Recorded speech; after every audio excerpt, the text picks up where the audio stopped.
The chair scraped against the marble floor, and every head in the library turned. Ama Mensah did not look up.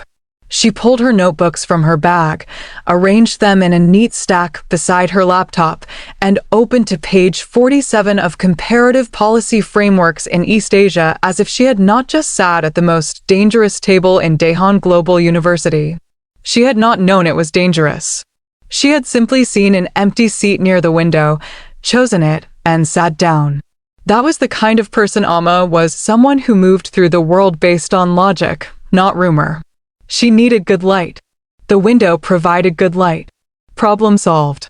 What she did not know, what nobody had told her yet, was that the round table in the northwest corner of the fourth-floor library, the one with the unobstructed view of Gwangali Bridge and the sea glittering beyond it, had not been occupied by anyone other than Joon Seo-jin in 3 years. Not because it was reserved. Not because there was a sign. But because in this university, where power was understood without being spoken, everyone simply knew. Ama Mensah had been in South Korea for exactly 11 hours. She did not know yet. If you love stories like this, stories about dignity, ambition, and love that earns itself, please click the like button, subscribe to this channel, and tell me in the comments where in the world you are watching from right now. 31 hours earlier, she had been standing in Kotoka International Airport with her mother's arms around her neck and her father's voice cracking through the phone speaker in her pocket. He was in Kumasi. He had not been able to make the drive to Accra in time, and so he was calling, and his voice was doing something it had never done before in Ama's 21 years of life. It was shaking. "You represent all of us," he said. "Not just family. All of us. Daddy." Ama had pressed her fingers against her eyes. "I know. Come back to us with your degree. Come back walking tall." "I will." Her mother, Abina, had not said anything for a long time. She had simply held on, her fingers pressing into Ama's shoulders hard enough to leave marks. When she finally pulled back, she looked at her daughter the way people look at something they are memorizing, as if they already know they will need to recall it from a great distance. "You are ready," Abina said. Not a question. "Yes, Mama." "Then go." The plane lifted off over Accra at 2 in the morning, and Ama pressed her forehead against the cold oval window and watched the lights of the city, her city, spread out below like scattered gold. She had dreamed of this for 4 years. The Daehan Global Scholarship. One of 12 awarded annually across the entire continent of Africa. Full tuition, housing stipend, research access, and a direct pipeline to some of the most competitive public policy internships in Southeast Asia. 12 scholarships. The entire continent of Africa. And Ama had earned one. She did not sleep on the plane. She read instead the same textbook she would later open in the library, making small notes in the margins with a mechanical pencil. The woman in the seat beside her had glanced over twice and then leaned across the armrest. "Student?" the woman had asked. "Yes." "Where are you going?" "Busan." "South Korea." The woman's eyebrows had risen slightly. "Scholarship." "Yes." "Which one?" "Daehan Global." The woman had sat back then, looking at Ama with something that was not quite surprise and not quite respect. Something in between, something that said, "I did not expect that from you," wrapped inside a polite smile. Ama had seen that look before. She would see it many more times before the year was over. She had learned to let it pass through her like wind through an open window, entering on one side, exiting the other, disturbing nothing. She returned to her book. Busan arrived in layers. First the coastline from the airplane window, dramatic cliffs dropping into flat green water, then the humidity that pressed against her face the moment she stepped through the airport doors, then the organized chaos of Gimhae International with its clean lines and its signs she could not yet read. Her Korean was functional. She had spent 8 months studying it through online courses, enough to navigate, to ask directions, to say thank you and "I'm sorry" and "where is the bathroom?" Not enough to understand what the group of young men at the taxi stand were saying about her as she rolled her suitcase past them. She caught 2 words. She recognized neither. She kept walking. The university van that collected scholarship students was waiting at a designated zone, and there were 3 other international students already seated inside: a girl from Indonesia named Risa, a boy from Senegal named Theo, and a quiet young man from the Philippines who did not give his name. They all looked the same way Ama felt, sharp-eyed, a little exhausted, and buzzing with something that had not yet decided whether it was excitement or fear. The van took them along the coast road, and Busan presented itself in full through the windows. Container ships on the water the size of city blocks. Apartment towers climbing the hillsides. Street food stalls already open at 7 in the morning, orange lights spilling from their counters. Everywhere there was movement, noise, ambition, a city that did not pause for anything. Ama pressed her palm flat against the window glass. "I am here," she thought. "I actually made it." Daehan Global University occupied 40 hectares on a hillside in Haeundae District, its main buildings a deliberate blend of traditional Korean architectural lines and contemporary steel and glass construction. From the front gate, you could see the sea on clear days. The campus had been ranked the 3rd most beautiful university campus in Asia. Walking through the main gates for the first time, Ama understood why, and also felt, in a way that surprised her, suddenly and acutely alone. Not sad, not frightened, simply alone. The particular aloneness of a person who has arrived somewhere that does not yet know their name. She followed the signs to the International Student Welcome Desk and collected her housing key, her student card, her welcome packet, and a small printed map of the campus. The woman at the desk spoke to her in careful, measured English and gave her a smile that was professional and warm in equal measure. Ama thanked her in Korean. The woman blinked, then smiled wider. Real this time. Small victory. Her dormitory room was on the 6th floor of the International Students Building, a clean, narrow space with a single bed, a desk, a window that looked out over a courtyard filled with ginkgo trees. She hung her mother's photograph on the wall above the desk. She arranged her books in alphabetical order on the shelf. She stood in the center of the room for a moment with her hands at her sides and breathed. Then she picked up her bag and went to find the library. Because Ama Mensah had not flown 12 hours across the world to stand still. She had work to do. She had been studying for 40 minutes when the trouble started.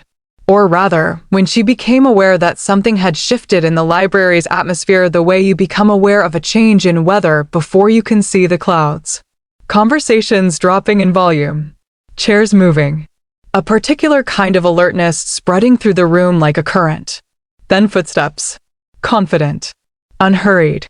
And then a voice, standing directly behind her chair. You're in my seat. You're in my seat.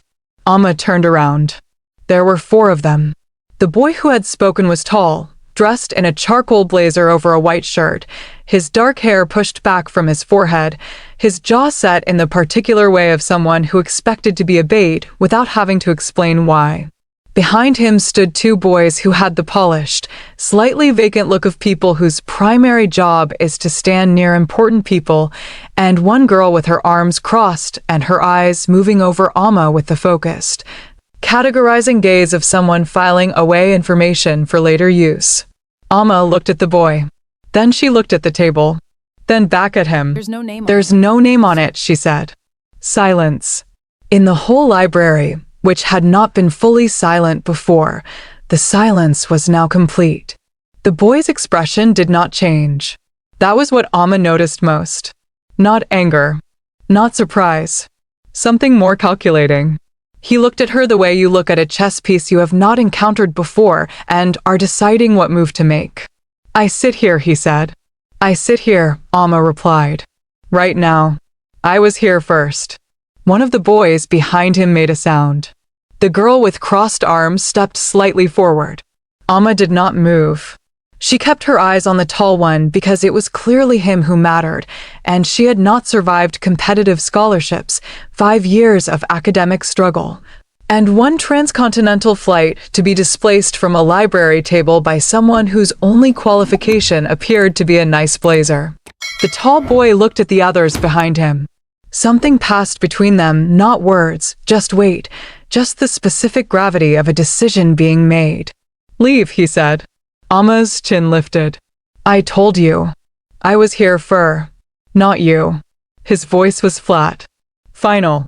He looked over her head at the students at the surrounding tables, the ones who had been watching with held breath. Everyone else. Leave. It took approximately 8 seconds for every other student at the surrounding tables to gather their belongings and go. Some of them nearly knocked over chairs in their haste. The library's background noise disappeared like a radio being switched off, and Ama found herself sitting at the northwest corner table with only the tall boy, who was now looking down at her with those measuring eyes, and the faint sound of the sea wind pressing against the windows. He pulled out the chair across from her. He sat down. He opened a book. He said nothing. Ama stared at him for a full 5 seconds. Then she looked down at her own book. And because there was nothing logical to do otherwise, she continued reading. Neither of them spoke for 20 minutes. His name, as Ama learned the following morning from her new friend Kojo Owusu, over 2 cups of terrible vending machine coffee in the engineering building corridor, was Joon Seo-jin. And the look on Kojo's face when she told him about the library was the look of a man who has just watched someone accidentally walk across a minefield and come out the other side unharmed. You talked back to Joon Seo-jin, Kojo said, in the tone of a statement, not a question. I told him there was no name on the table. Ama. Kojo set down his coffee. He was a tall man from Cape Coast, doing his 2nd year of a postgraduate engineering program, with wide eyes and an expressive face that currently looked like it was trying to decide between laughter and genuine alarm. Do you know who that is? He's a student here. He is the student here. His grandfather founded the Joon Corporation. Shipping, finance, pharmaceuticals, 2 television networks. His family has been donating to this university since before either of us was born. There is a building named after his great-uncle. A building, Ama. When Joon Seo-jin walks into a room, department heads adjust their posture. He wanted me to leave a library table. He wanted you to leave because nobody sits at that table. Nobody. In 2 years of me being on this campus, I have never seen anyone sit there. It's just known. It's a library. It's his library, effectively. Kojo picked up his coffee again and then set it down again without drinking it. What happened? Did he? He told everyone else to leave, and then he sat down across from me and read his book. The pause that followed was long enough for Kojo to go through several visible emotions simultaneously. He let you stay, Kojo said slowly. Yes. He sat with you. Across from me. Yes. Kojo looked at her with something that was now unmistakably concern. That has never happened. Not once to anyone. Ama considered this. She drank her coffee. It tasted like hot brown water and ambition. Well, she said. It happened. It kept happening. Not by design, at least not on Ama's part. She returned to the library the next day because it had the best light and the quietest atmosphere when not disrupted by informal territorial claims, and because in the logic of Ama Mensah, having sat at a table once without being removed from it, the table was now simply a table she sat at. Seo-jin arrived at 20 minutes past 8, exactly as he had the day before. He saw her. He sat down across from her. He opened his book. On the 3rd day, he spoke. Public policy, he said, looking at the spine of her textbook. Yes, Ama said, without looking up. A pause. Why, he asked. Yes. Because policy shapes everything. Infrastructure, healthcare, education, labor. If you want to change how a country works, you don't do it through charity. You do it through policy. Who do you want to change? Now she looked up. Ghana. Eventually. West Africa more broadly. He was quiet for a moment, looking at her with that same measuring expression she was beginning to recognize, not cold, exactly, but contained. A person who was accustomed to revealing nothing without deciding to. Ambitious, he said. Yes, Ama agreed. Most people would say that's naive. Most people who call ambition naive do it because someone else's ambition makes them uncomfortable. She looked back at her book. What are you reading? A beat. Then something shifted slightly in his expression, nearly imperceptible, but there. Corporate ethics, he said. By choice or requirement. The pause before he answered was a fraction of a second too long. Both, he said. That was the first real conversation they had. But not the last. By the second week, they had moved from single exchange sentences to actual dialogue, careful, probing, intellectually honest in a way that surprised Ama and, she suspected, surprised him. He had a mind like a blade, sharp, fast, capable of cutting to the center of an argument without wasted motion. He challenged her assumptions about development economics without being dismissive. She challenged his frameworks about corporate responsibility without being naive. They disagreed often. They never raised their voices. Yuna Kong noticed on day 4. Ama became aware of Yuna the way she became aware of most things, through observation, not gossip. She was the girl from the library, the one with crossed arms and cataloging eyes. In the days that followed, Ama saw her in the corridors between the policy building and the main hall, twice in the campus cafe, and once directly outside the library doors when Ama arrived for her morning study session.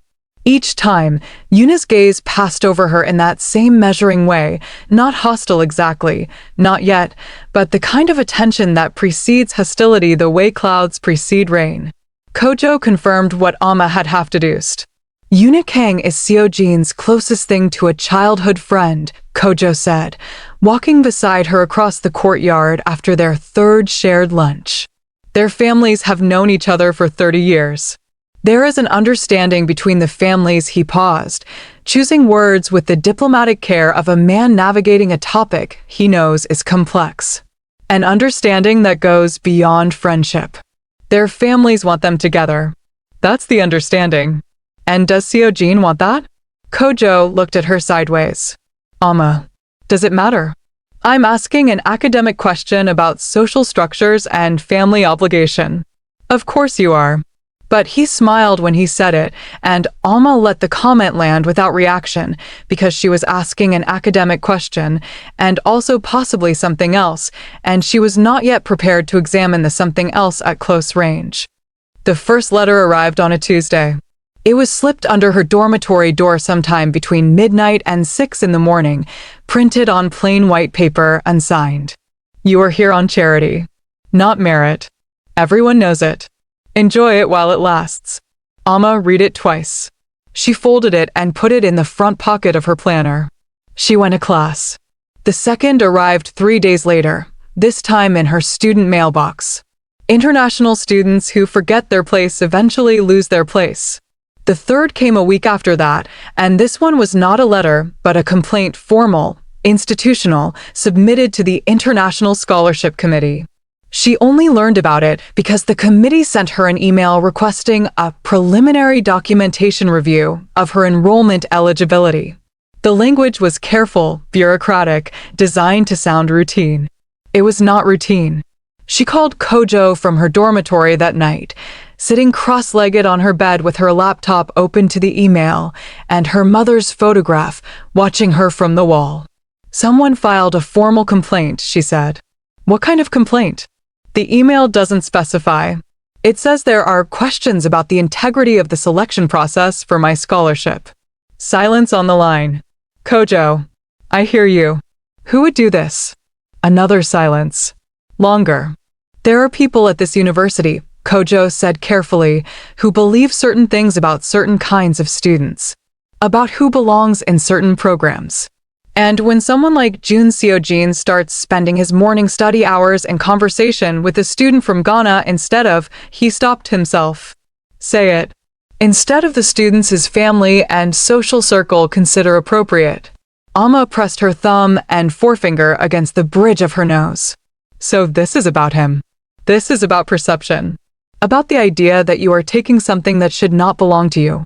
The table. His attention. Whatever they have decided you are taking. I'm not taking anything. I sit at a library table and study. I know that. I am here because I earned my place. I know that too, Ama. Then why do I need to prove it? Kojo was quiet for a moment. Then, gently, because that is often the additional requirement. For some of us, she did not sleep that night. Not because she was afraid. Fear was not the primary emotion operating in Ama Mensah during crisis. What was operating was something harder and colder and more focused, a kind of furious precision. She opened her laptop and began assembling every document she had. Her application, her academic records from the University of Ghana, her letters of recommendation, her scholarship offer letter, her acceptance correspondence, her grades from her first semester courses for completed, for perfect or near perfect marks. She would build a case. She would walk into that committee review with documentation so complete, so irrefutable, that dismissing it would require an act of deliberate institutional dishonesty rather than mere bias. And if they committed that act, she would record it. By 3 in the morning, she had a folder organized into 7 sections. By 4, she had written a 4-page response brief. She slept 2 hours. She woke up and went to class. She did not tell Seo-jin. She had no reason to tell him, she told herself. They were study partners of a kind, colleagues, perhaps, but not friends in the sense that required emotional disclosure. She was handling her situation. She did not need assistance. She stuck to this position for approximately 4 days. It unraveled on a Wednesday evening when she arrived at the library to find him already there, and sat down and opened her brief on the laptop, and he looked at it and said, "That's not a policy paper." "No," she said. "Defense documentation." He read the header line. His jaw shifted almost imperceptibly. "For the scholarship committee." She closed the laptop. "There's a review process," she said. "It's administrative. I'm preparing." He looked at her for a long moment. "Who filed the complaint?" "It's anonymous." Anonymous complaints about scholarship integrity do not happen at this university without institutional backing. Someone prompted this. "I know that. Do you have?" "I have everything." Her voice was composed. Direct. "I have my full application record, academic transcripts, 3 letters of recommendation, correspondence with the committee, and a chronological brief that documents every step of my enrollment process. I am not unprepared." "That's not what I was going to ask." He leaned forward slightly, and something in his expression had shifted from its usual containment to something more direct, more concerned. "Are you all right?" The question caught her more off guard than anything he had said in 2 weeks of conversation. She looked at him. "I'm fine," she said, after a beat.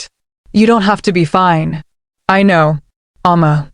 He said her name quietly, as if testing the weight of it. "This is being done to destabilize you. If you respond with only the administrative process, they have the advantage because they understand the administrative process better than you do. They've been using it longer. You need someone inside the system who can. I don't need anyone to fight my battle." "I didn't say fight it." His voice was even. Patient. "I said someone inside the system. Someone who knows which arguments carry weight with which committee members. That is not charity. That is information. There is a difference." She looked at him for a long time. The library was quiet around them. Outside the windows, Gwangali Bridge was lit in pale blue, its reflection spreading across the evening water. "Why do you care?" she asked. The question was not aggressive. It was genuine. The kind of genuine that required a genuine answer. He was quiet for long enough that she thought he might not answer. Then, "Because what is happening to you is unjust." He paused. "And because I've been watching people exercise institutional power over others my entire life, and I am very tired of it." There was something underneath those words. Something that belonged to a longer and more complicated story than a library table and a scholarship review. Ama heard it. She did not push it yet. "All right," she said. "What do you know about the committee?" What followed was not a rescue. Ama would not accept a rescue, and Seo-jin did not offer one. What it was a collaboration, 2 people with different kinds of knowledge working toward the same problem. He knew the internal politics of the university in the way that only someone embedded in its power structure from birth could know it. She knew her case the way only someone who had spent their life building one careful achievement at a time could know it. He told her which of the 3 committee members were genuinely independent and which 2 had relationships with the families of major donors. He told her that the most effective language to use in the institutional hearing was not the language of rights, but the language of the university's international reputation. Because the committee members who might be sympathetic to donor pressure were also the ones most sensitive about how the university appeared to the international academic community. He told her that Yoona Kang's father sat on the university's board of advisors. She told him that last part already made sense.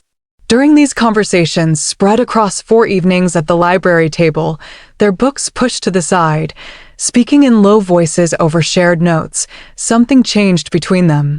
It was not dramatic. It did not arrive with music. It arrived the way trust arrives between people who are not performing for anyone, gradually, quietly, in the accumulation of small honests. She told him about her father's voice on the phone at the airport. He told her, with a flatness in his voice that was its own kind of emotion, that his family had outlined his career trajectory in writing when he was 14. Major, university, first employment, marriage. In writing. Like a contract. Did they ask what you wanted? Ama asked. They told me what I would want, he said. Eventually. And do you? He looked at the table. I want to study ethics because I think corporate power without ethical constraint is the most dangerous force operating in the world right now. My family considers that perspective an embarrassing eccentricity. It's not eccentricity. It's conscience. He looked up at her. Where I come from, those are sometimes the same thing. There was something in his eyes in that moment, not vulnerability, exactly, because he was too contained for that, but its precursor. The moment before the wall decides whether to hold or give. Ama held the moment carefully, the way you hold something fragile, and did not push. The hearing was scheduled for a Thursday morning in the university's main administrative building, 3rd floor, room 304. A full committee review, all 5 members, plus 2 representatives from the International Scholarship Foundation's regional office in Seoul, who had been contacted by the university in what was described in the official communication as Standard Oversight Protocol. Ama arrived 15 minutes early. She wore her best dress, deep blue, which her mother had helped her pack specifically for occasions that required her to take up space with confidence. She carried her portfolio binder. She had slept 6 hours. She had eaten a full breakfast. She was, as Kojo observed when he met her in the corridor outside room 304 with the face of someone who both admired her and was deeply worried about her, terrifyingly composed. You look like you're about to pass an exam, he said. I am, she said. Ama. He took both her hands briefly. Whatever happens in there, you belong here. You know that. I know that. I need them to confirm it officially. He laughed, a short, warm, slightly helpless laugh, and then the doors opened. The committee room was formal and wood-paneled, with a long table at the front and a smaller table facing it where the student under review was expected to sit. The 5 committee members were already seated. The 2 representatives from Seoul were at the far end. Behind them, in chairs arranged against the wall for what the official process called institutional observers, were 4 people Alma recognized as senior faculty members. And 1 person she had not been told would be there.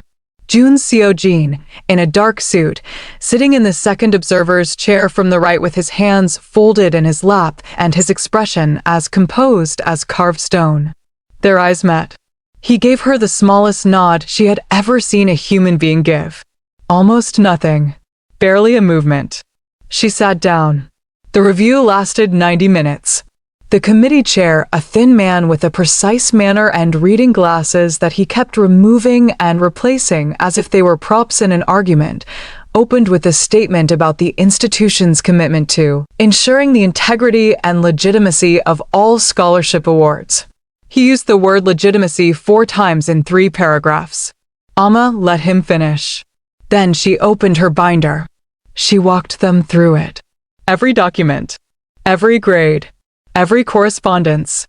She did not raise her voice. She did not perform distress or indignation. She presented her case the way she would present a policy paper, structured, evidence-based, and methodically impossible to dismiss without doing so in bad faith. She spoke for 40 minutes. During those 40 minutes, she watched two of the committee members, the one Seo-jin had identified as genuinely independent, lean forward incrementally as the case unfolded. She watched the other two exchange the particular sideways glance of people whose plan is not proceeding as expected. When she finished, the chair asked if there were any questions from the committee. Two were asked, both legitimate and both answered by documents already in the binder. A third committee member, one of the two who had been exchanging glances, began what seemed like a preparatory statement about the committee's responsibility to consider broader contextual factors. His syntax was a maze designed to reach a predetermined location while appearing to have traveled a fair road. He had gotten through 2 sentences of this when Seo-jin spoke. If the committee is prepared to move toward broader contextual considerations, he said from his chair along the wall, in a voice that was perfectly level and utterly impossible to ignore, then perhaps the committee would like to address the contextual factor of who submitted the original complaint. The room changed. The chair looked at him. Mr. Joon, observers or not. The complaint was submitted anonymously, which is within procedure. Seo-jin stood up, slowly, unhurried. However, the submission was processed through the Office of the Board Advisor Liaison, which is not standard procedure for anonymous student complaints. The standard procedure routes them through the Student Affairs Office. Someone with board-level access expedited this review. The silence in the room was the kind that has weight. That is a very specific claim, the chair said. I have the submission pathway documentation, Seo-jin said. I can share it with the sole representatives directly, if the committee prefers. One of the sole representatives shifted in her seat. She looked at the chair with an expression that required no translation. I think, the woman from Seoul said, in a careful but decisive voice, that we should take a 15-minute recess and then reconvene. They reconvened in 11 minutes. The committee chair's posture had changed. His reading glasses stayed on.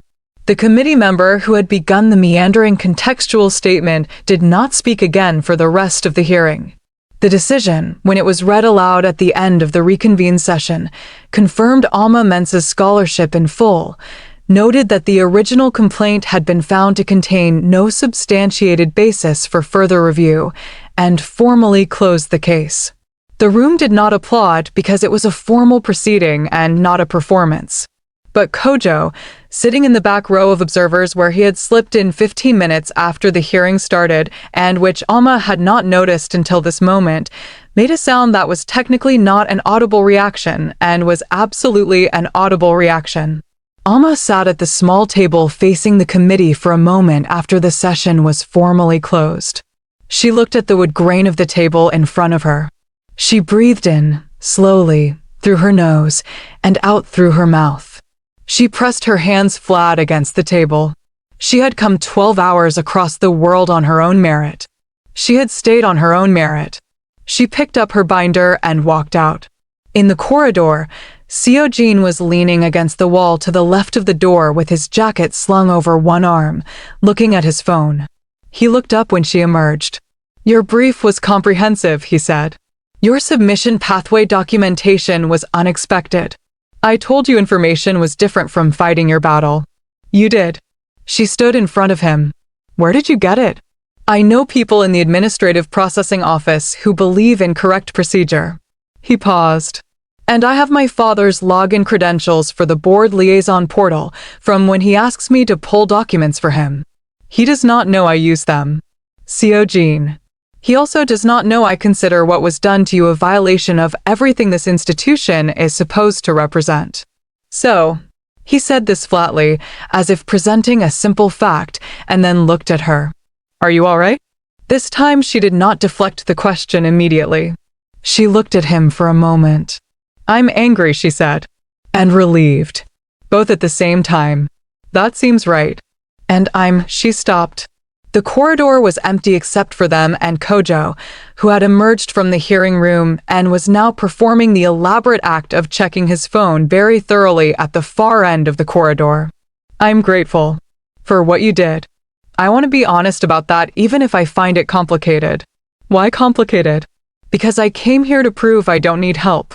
Everyone needs information." His voice was quiet. "That is not the same as needing rescue.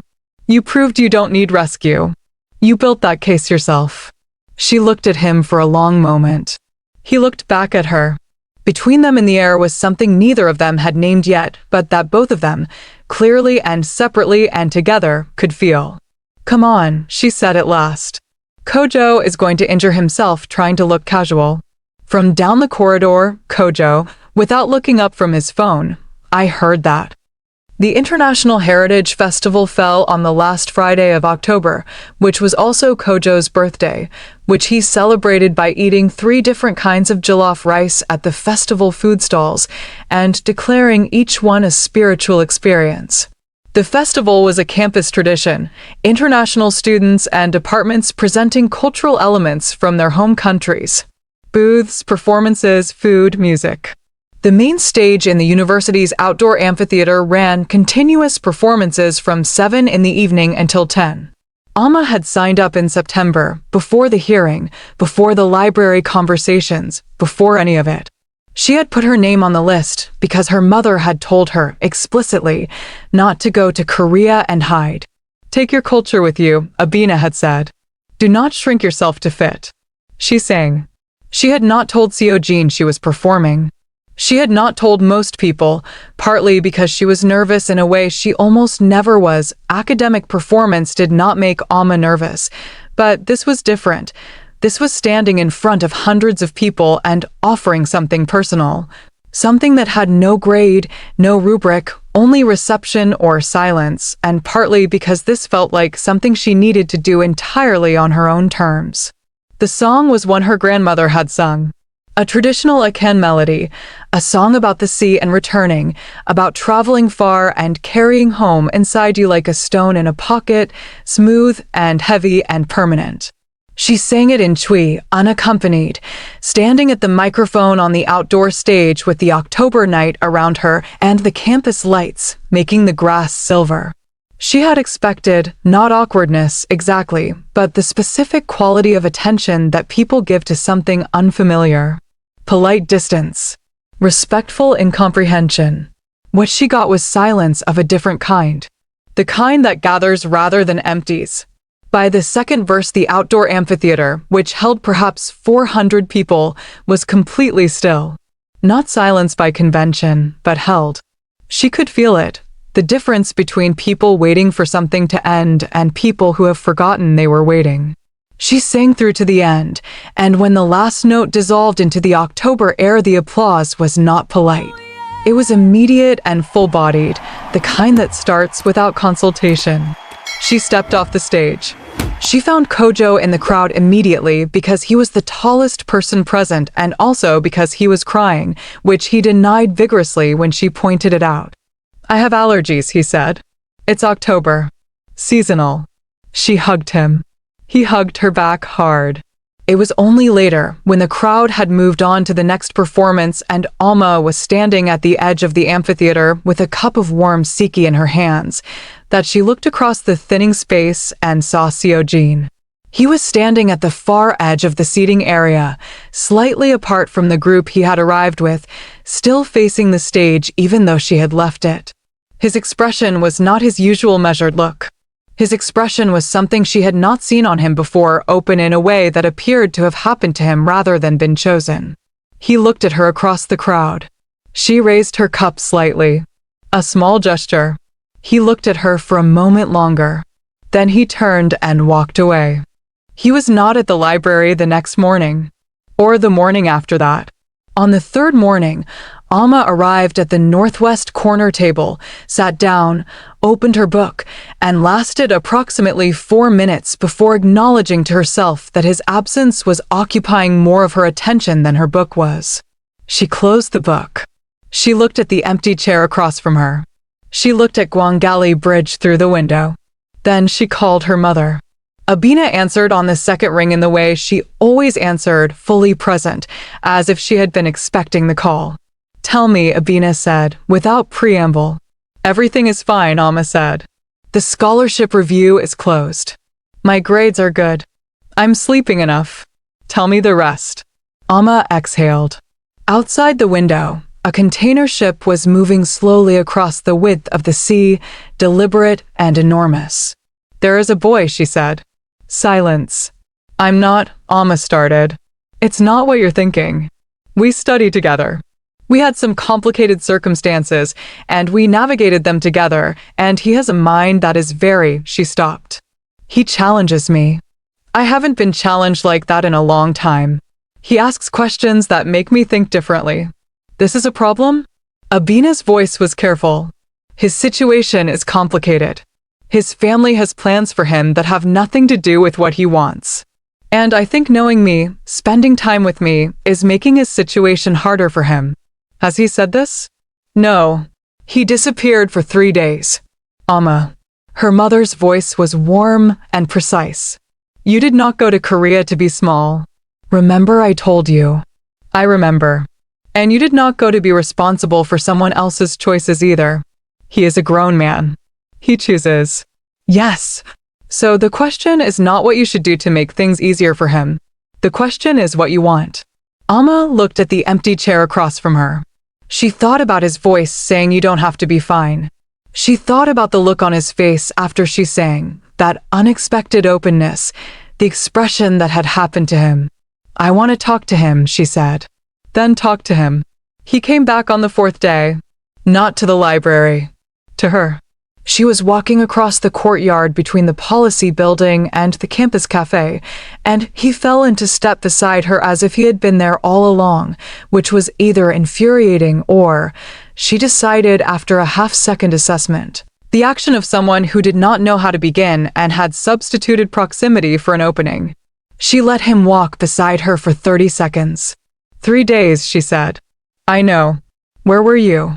He was quiet for a moment. The courtyard was busy with midday students. They walked through it together and out the other side, toward the quieter path that ran along the university's east wall, where the ginkgo trees were old and their roots had lifted sections of the paving stones. "My father called," he said. "After the hearing. He found out you used his credentials. He found out I intervened on behalf of a foreign scholarship student in a way that embarrassed a board advisor whose family he has business ties with." He paused. "Which also means he found out about the library. About he stopped himself. Chose a word. Our conversations. And he made his position clear." Seo-jin's voice was level in the way that indicated effort rather than ease. "About what I am to prioritize. About what associations are appropriate given my position. About the future that has been prepared for me." "What did you say to him?" "I said I needed time to think." "And then you disappeared for 3 days." "Yes." Seo-jin. She stopped walking. He stopped too, and they stood facing each other on the paving stones with the ginkgo trees around them, their yellow leaves beginning to fall in the light wind. "What were you thinking about?" He looked at her directly for the first time since he had fallen into step beside her. "Whether I was going to continue being the person my family made," he said, "or whether I was going to start being someone I chose." And he reached into the inner pocket of his jacket. He brought out a folded piece of paper and held it out to her. She took it and unfolded it. It was a letter, addressed to the university's Department of Ethics and Policy Studies. A formal application for a change of primary research concentration from corporate strategy to ethics and governance. At the bottom was his signature. "You haven't sent it," she said, looking at the unsigned digital submission line at the top. "Not yet." He looked at the letter in her hands. "I've written it 4 times. This is the version that says what I actually mean. What does your family say about this?" "Nothing yet. They don't know." She refolded the letter and held it out to him. He took it. "I can't tell you what to do," she said. "You know that." "I know. But I can tell you what I see." She kept her eyes on him. "I see someone who has been given a life like a contract and has spent years asking whether he signed it. You have the answer to that. You've had it for a while. He looked at the letter in his hands. His fingers pressed slightly against the folded edge. If I send this, he said quietly, everything changes. Everything is already changing. The ginkgo leaves moved in the wind around them. Yellow light scattered across the paving stones. He folded the letter and put it back in his pocket. Come to the library tomorrow, he said. I go to the library every day, she said. I know. And this time when he said it, quietly, looking at her, it was not a repetition but a statement of its own, a small and careful admission of something larger. She turned and walked toward the cafe. She did not look back. She did not need to. If you're still here, hit subscribe. More stories are coming that you won't want to miss. Semester's end arrived with the particular speed of time that has been occupied fully. December in Busan was cold and gray and beautiful, the sea turning from blue to green to silver depending on the hour, the hills above the city catching the first frost of winter. The campus changed to quieter, more deliberate, students moving through it with the concentrated energy of people approaching examination season. Ama's results came in on a Monday morning. 4 courses. For first-class marks. The highest grade in 2 of her classes, including the notoriously difficult comparative governance course run by Professor An, who had not given a first-class mark to a first-year international student in 6 years. Ama read the results email sitting at her dormitory desk with her coffee going cold beside her, and then she pressed the heels of her hands against her eyes and breathed in and breathed out and did not allow herself to cry. Because if she started, she was not certain she would stop quickly, and she had places to be. She sent the results to her mother with no message attached. Her mother responded in 45 seconds with a voice note that was entirely wordless. It was the sound of Ama Mensah crying and clapping at the same time, which should not have been as funny as it was. Ama laughed until she did cry after all. Briefly. Then she washed her face and went to the library. He was already there. Of course he was. She sat down. He looked at her grades without being asked. She turned the laptop toward him, and he read them and then looked up at her. Professor An's course, he said. Yes. He failed me the first time I took it. You failed. I retook it the following year. Received a passing mark. Something moved in his expression. Not quite amusement, not quite self-deprecation, somewhere in the middle. The distinction between your grade and mine might be the most accurate academic measurement I have encountered. She laughed. He almost smiled. He reached into his bag and placed something on the table between them. A small hardcover notebook, dark green, with a brass clasp on the side. Simple and well-made. What is this? She asked. There is a practice in my family, he said, of giving notebooks to people beginning significant chapters. He looked at it on the table rather than at her.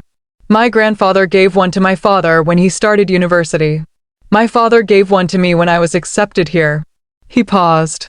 I have never given one to anyone else. She picked it up.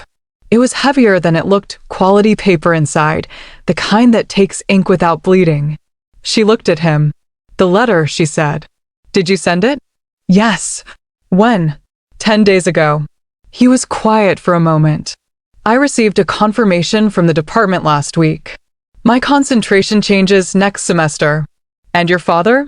His jaw shifted slightly. He is not speaking to me at present. I'm sorry. Don't be. He said it without dramatic weight, simply. It was my choice. I made it because it was correct. The consequences are what they are. That's very logical of you. I learned it from someone. She set the notebook back down on the table between them, her hands resting on its cover. Outside the window, the winter sea was flat and silver, and Gwangali Bridge was a line of white light across it, and the campus below the library windows was already emptying for the holiday break.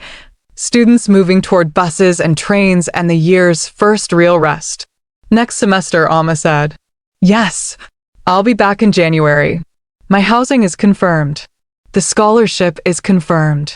I know.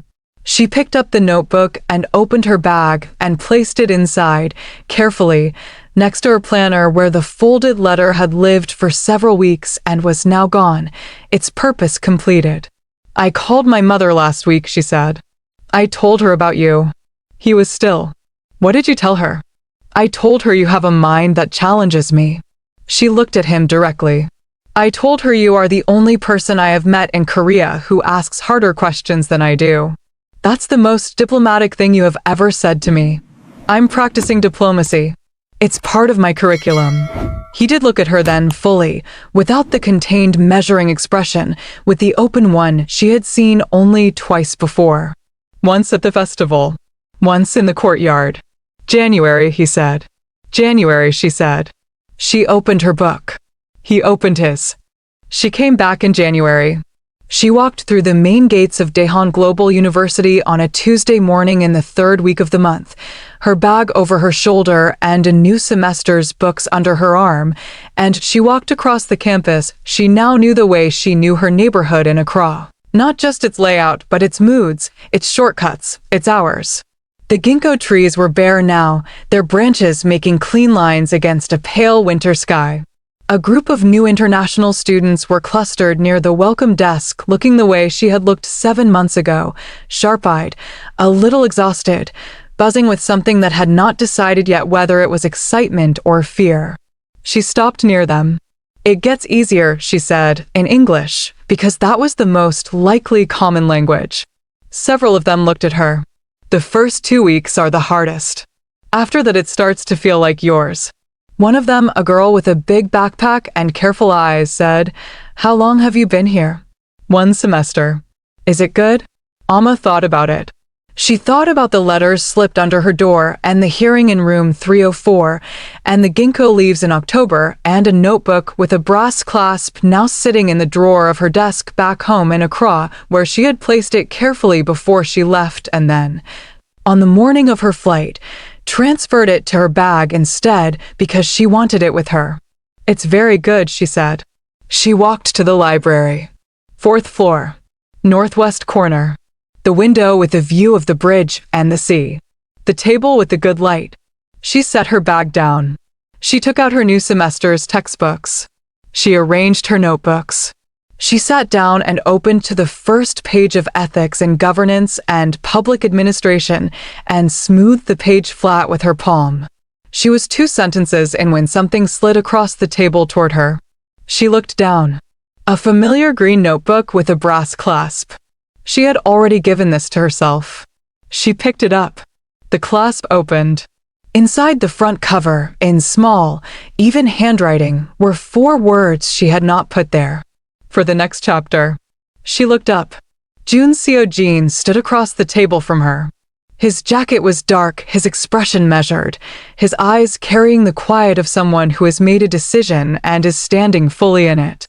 He looked at her. She looked at him. Neither of them spoke. Because some things are said perfectly without words, and the 2 of them had spent enough time together to know the difference between silence that is empty and silence that is full. He pulled out the chair. He sat down. He opened his book. She looked at the 4 words inside the green cover for a moment longer. For the next chapter. Then she closed the notebook, set it beside her laptop, and returned to her book. The winter light came through the window flat and clean, and below them the campus was filling again with the sound of a new semester beginning, and the sea beyond Gwangali Bridge was calm and silver and wide. Together. If you made it here, you are exactly the kind of person this channel is built for. Subscribe so you never miss a story. Drop a comment. Which moment stayed with you? The hearing? The song? The 4 words in the notebook? And if you know someone who needs to hear a story about belonging and the courage to choose your own life, share this with them. See you next time.